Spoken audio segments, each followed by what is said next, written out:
Welcome back, everybody. I'm Dave from TabletopJournal, and we welcome you back to the second edition of Deconstructing Disposables.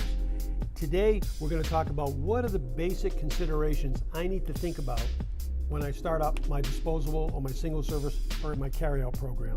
And if I've got a program, did I think it through or did I just grab what was convenient? And if I've got a program that's been existing for a long time, maybe how could I improve it? So I've got Scott and Andy from Acme here with me. They're the experts.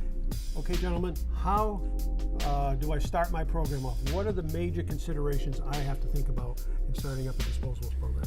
So one thing is this, a lot of people think that they need different packaging for different items, and that's a total misconception. Where Scott mentioned at the tip of the day last week was the optimization of space. That's key. Optimization of space is important to everyone. So you can have something like a salad or a ramen bowl, but you could also use it with the new edition of the world right now is a poke bowls. So right there you have one product, one container that fits 3 different products. So the size of my restaurant or the size of my back of the house area can really drive a lot of decision making when it comes to disposables. Correct. The space that everyone today is really concerned with getting into as small of a space as they can because real estate costs a lot of money. So therefore, you want to be able to optimize as much space as possible and really sell the products that you want to sell rather than store the products that you need.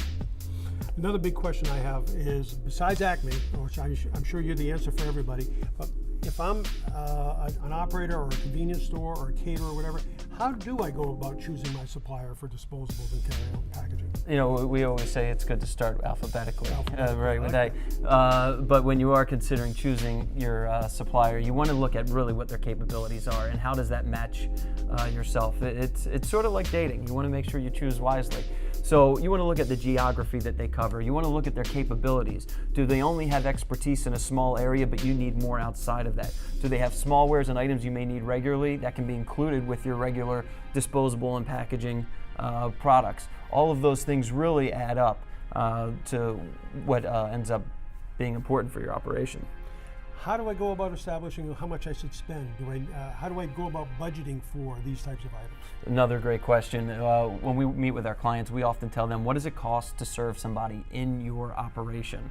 What does it cost for the waiter? What does it cost for the busser? What does it cost to do the dishes when people are eating in your operation? Figure out what those costs are and use that as a basis point to begin understanding of what the packaging costs, because really you want people to have the same experience when they go home as they had in your restaurant. You've got some beautiful items out here.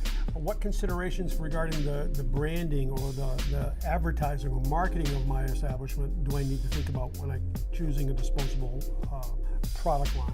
Another great question. You know, the packaging speaks to your brand. Ultimately, the materials that you choose and the way the product sets up, it makes the ultimate first impression.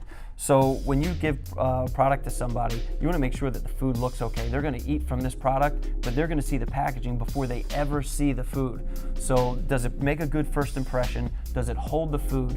We always show people another product that has vent holes. What's nice about this is the food doesn't steam itself. It allows it to be fresh and travels well from point A to point B. Ultimately, this makes the first impression, and a lot of times it makes the last impression that a client will have when they come and visit your restaurant. And so today's tip of the day, gentlemen? Is right sizing. Right sizing means making sure the products that you put out for your customers fit in the bag. So a lot of people start with, here's a bag, and then they forget what's going to go in it. So a lot of times you're walking out of a restaurant with your bag turned sideways rather than standing up straight. So you get a lot of issues with spilling and the food quality not being to your standards when it gets to your customer's home. Good advice. That's it for today from Deconstructing Disposables. We'll look forward to seeing you here next week.